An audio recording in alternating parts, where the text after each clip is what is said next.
নমস্কার, আজকের কিছু গুরুত্বপূর্ণ তাজা খবর জানিয়ে উত্তেজনা ছড়িয়ে পড়েছে গোটা বাংলা জুড়ে। প্রধান সংবাদগুলি জানার আগে শুরুতেই দেখে নিন আজকের হেডলাইন। মিরাটে ধারাবাহিক শিশু ধর্ষক মোহাম্মদ শাহজাদকে গুলি করে খতম করল যোগী আদিত্যনাথের পুলিশ।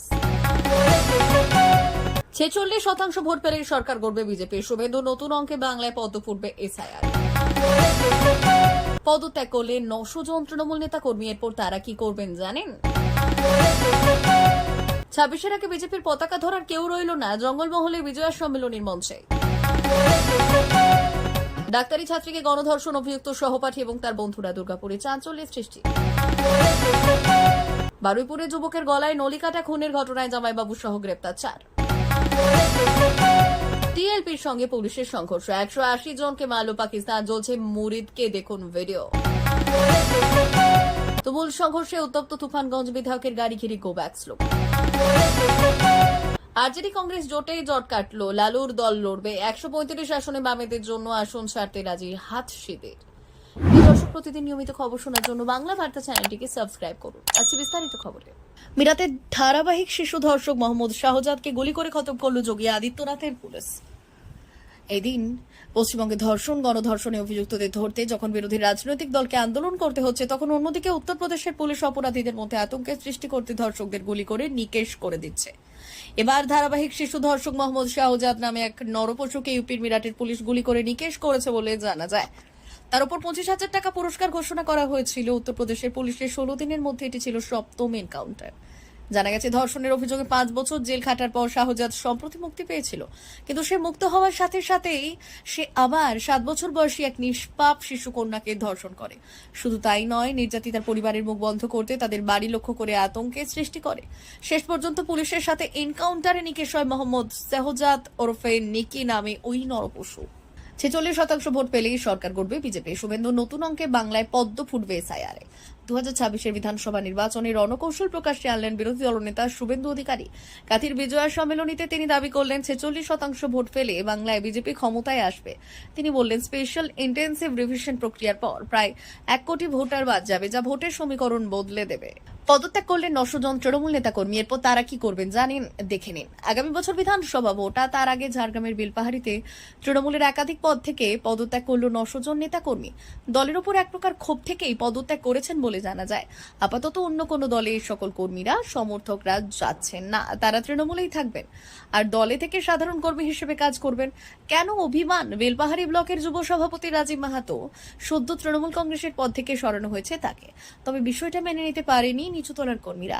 এই নিয়ে দীর্ঘদিন ধরে ক্ষোভের সঞ্চার হয় বেলপাহাড়ি ব্লক জুড়ে, কিন্তু তিনি কোনোভাবেই বিষয়টি নিয়ে কর্ণপাত করেনি। অভিযোগ, এমনকি তিনি কর্মীদের কোনো ফোন তোলেননি। অথচ এই রাজীব মাহাতো 2020 সাল থেকে 2025 সাল পর্যন্ত ব্লক যুব সভাপতির দায়িত্বে পার্টির জন্য নিজের চাকরিও ত্যাগ করেছিলেন। তাই তাকে চক্রান্ত করে দলীয় পদ থেকে সরানোর প্রতিবাদে এই দিন তারাও নিজেদের দলীয় পদ থেকে সরে দাঁড়িয়েছেন।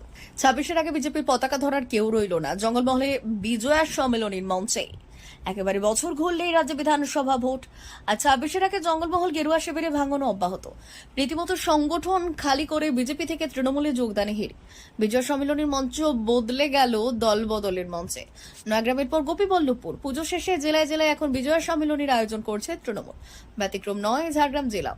আজ সোমবার বিজয়া সম্মেলনী অনুষ্ঠিত হল গোপীবল্লভপুরের তপসিয়ার জঙ্গলে। আর সেই বিজয়া সম্মেলনীর মঞ্চে বিজেপি ছেড়ে তৃণমূলে যোগ দিলেন 25 পরিবারের প্রায় 75 জন। তাদের হাতে পতাকা তুলে দেন দলের জেলা নেতারা। উপস্থিত ছিলেন ঝাড়গ্রাম জেলা তৃণমূল কংগ্রেসের সভাপতি চিন্ময়ী মারান্ডি, গোপীবল্লভপুরের বিধায়ক ডক্টর খগেন্দ্রনাথ মাহাতো এবং নয়াগ্রামের বিধায়ক দুলাল মুর্মু সহ অন্যান্য নেতারা। এদিন দক্ষিণ 24 পরগনার সোনারপুরেও বিজয়া সম্মেলনীর মঞ্চে দলবদল করলেন স্থানীয় প্রতাপনগর পঞ্চায়েতের বিজেপির সদস্য কার্তিক সর্দার। আনুষ্ঠানিকভাবে তৃণমূলে যোগ দিলেন তিনি। ডাক্তারি ছাত্রীকে গণধর্ষণ অভিযুক্ত সহপাঠী এবং তার বন্ধুরা দুর্গাপুরের চাঞ্চল্যকর বার্তা। ডাক্তারি ছাত্রীকে গণধর্ষণের অভিযোগে চরম উত্তেজনা ছড়িয়েছে দুর্গাপুরে। আর এই চাঞ্চল্যকর ঘটনায় অভিযোগের আঙুল উঠেছে তারই সহপাঠী এবং তার বন্ধুদের দিকে। আসলে কি ঘটেছিল শুক্রবার রাতে? দুর্গাপুরের একটি বেসরকারি মেডিকেল কলেজের দ্বিতীয় বর্ষের ছাত্রী গণধর্ষণের শিকার হয়। অভিযোগ, সহপাঠী তার বন্ধুদের হাতেই এই পাশবিক অত্যাচার হয়। আর শুক্রবার রাতেই ঘটনায় ব্যাপক চাঞ্চল্য ছড়ায়। নির্যাতিতা ছাত্রী উড়িষ্যায় জলেশ্বরের বাসিন্দা। পুলিশ সূত্রে খবর, অভিযুক্ত ছাত্রীটিও ওই একই কলেজের দ্বিতীয় বর্ষের পড়ুয়া। তাদের মধ্যে বন্ধুত্বপূর্ণ সম্পর্ক ছিল। অভিযোগ উঠেছে, শুক্রবার রাত 8টা নাগাদ অভিযুক্ত ছাত্রটি কোমল পানীয়ের অফার দিয়ে ছাত্রীকে ক্যাম্পাসের বাইরে ফুচকা খাওয়াতে নিয়ে যায়। নির্যাতিতার বাবা শনিবার আসানসোল দুর্গাপুর পুলিশ কমিশনারেটে লিখিত অভিযোগ দায়ের করেছেন।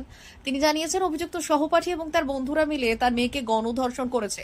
শুধু তাই নয়, মেয়েকে আটকে রেখে তার মোবাইল ফোন এবং নগদ 5,000 টাকা ছিনিয়ে নেওয়া হয়েছে বলে অভিযোগ। বারুইপুরে যুবকের গলার নলি কাটার খুনের ঘটনায় জামাইবাবু সহ গ্রেপ্তার 4। দক্ষিণ 24 পরগনা জেলার বারুইপুরে যুবকের নলি কাটা দেহ উদ্ধারের 9 দিন পর রহস্য উন্মোচন। গ্রেপ্তার নিজের জামাইবাবু সহ 4। ব্যবসায়িক শত্রুতার জেরেই নিজের জামাইবাবুর হাতে খুন হয়েছিল শ্যালক। বারুইপুরে বেগমপুরের যুবক শান্ত মণ্ডল খুনের ঘটনায় 9 দিন পর বারুইপুর থানার পুলিশের বিশেষ টিমের হাতে গ্রেপ্তার অভিযুক্ত জামাইবাবু সহ 4 জন। ধৃত জামাইবাবুর নাম দেবব্রত পাত্র, বাড়ি বারুইপুরের বেলেগাছি এলাকায়। বাকি অভিযুক্তদের নাম মিনাজুল পাইক, জসিমউদ্দিন লস্কর, হাফিজুল মোল্লা। এই হাফিজুল অটো চালক। পুলিশ অটোটিকেও বাজেয়াপ্ত করেছে।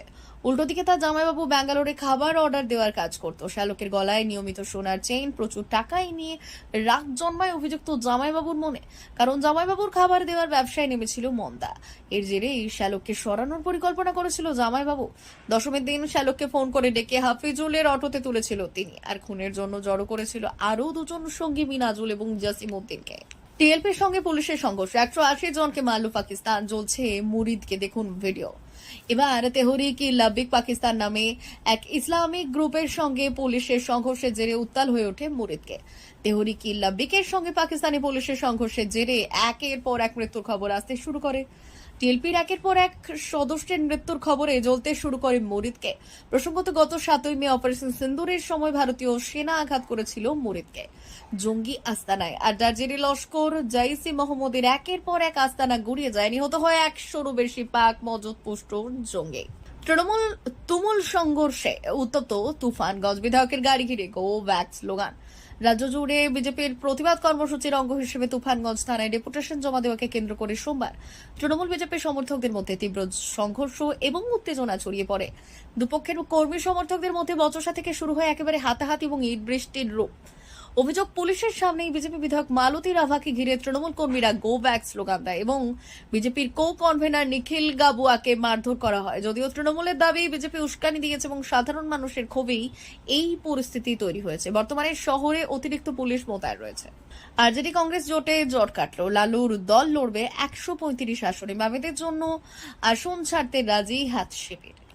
বিহার বিধানসভা নির্বাচনে দামামা বাজতেই অবশেষে জোটের জট কাটানো চূড়ান্ত ঘোষণা করতে চলেছে বিরোধী মহাসংগঠন গঠনবন্ধন। সূত্রের খবর, মঙ্গলবারই জোটের আসন রফার বিস্তারিত তথ্য ঘোষণা করা হতে পারে। এই সমঝোতায় রাষ্ট্রীয় জনতা দল সবচেয়ে বেশি আসনে, প্রায় 135 আসনে লড়তে পারে বলে দাবি করা হচ্ছে। আরজেডি প্রধান লালু প্রসাদ যাদবের দলের তুলনায় কংগ্রেসকে আসন সংখ্যা কমাতে হয়েছে। সূত্রের দাবি, কংগ্রেস 60 থেকে 61টি আসনে লড়তে পারে। জোটের রণনীতি এবং বামেদের ভূমিকা। সোমবার দিল্লিতে আরজেডি নেতা তেজস্বী যাদব, কংগ্রেসের শীর্ষ নেতা কেসি বেণুগোপাল এবং রাজেশ রাম সহ অন্যান্যদের সঙ্গে ম্যারাথন বৈঠক করেন। জানা গেছে, এই বৈঠকে জোটের সমন্বয়, রণনীতি এবং নির্বাচনী প্রচার কৌশল নিয়ে বিস্তারিত আলোচনা করা হয়। প্রিয় দর্শক, এখনকার মতো খবর এই পর্যন্তই। ধন্যবাদ।